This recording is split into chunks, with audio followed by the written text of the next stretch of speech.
Allison, I wish we had some great news when it comes to the weather. That smoke was hard to take today. No, you know what? I think it might get worse before it gets better for some people. So I want to show you the setup for the next couple of days because we're going to see an improvement overnight for southwestern Utah. So the areas of blue, that's better air. It's more of a haze as opposed to a thick, heavy smoke. So tomorrow morning at 8 a.m., the northern third of Utah will have our heaviest and thickest smoke from about Nephi up into Idaho and Wyoming, but still the worst smoke will be into western Nevada.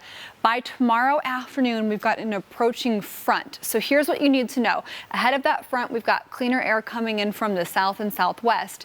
Behind that front, though, we're going to have this wind picking up out of the northwest. And so I think that behind this front, as it moves through, especially through Nevada, we're going to see thicker smoke moving through. So if you're in one of our more rural counties out into eastern Nevada, that's where we do have some thicker smoke in the forecast for you come Wednesday morning as that front rolls through and that wind shifts out of the northwest. But Utah should mostly see better air, at least a little bit better come Wednesday. It's not going to be as bad as it was this morning. It's actually a little bit better right now compared to where it was earlier today. So if you wanted to get out and go for an evening walk, you've got some better air to do so. We do have mostly clear sky here in Salt Lake City all the way up towards Ogden and Logan right now. For tomorrow, our fire outlook does bring our biggest threat from Wendover all the way through central Nevada, critical fire weather tomorrow. And then from I-15, I-70 junction near Beaver all the way up into the Logan area, up into Idaho and Wyoming, elevated fire concerns, including the Uinta Basin tomorrow.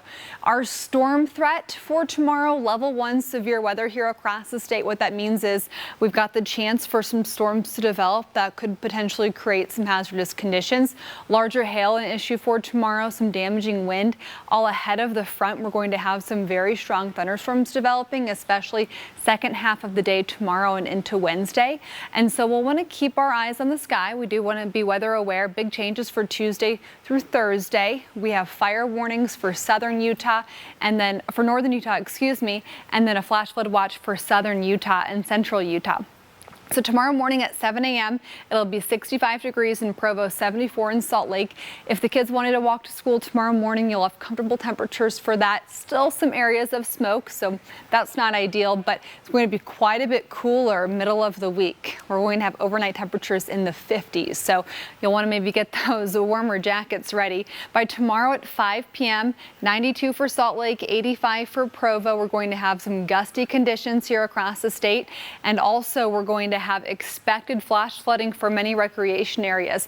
Bryce Canyon, Capitol Reef, Glen Canyon, Grand Staircase, and the San Rafael Swell tomorrow expected, and then expected across the board heading into Wednesday. So lots of thunderstorms tomorrow here across the state into Wednesday. So we really need to stay weather aware here over the next few days. For St. George, 102 tomorrow, about 90 for Wednesday and Thursday and Friday, mid 90s after that. Overnight temperatures close to 70 in St. George for most of the week.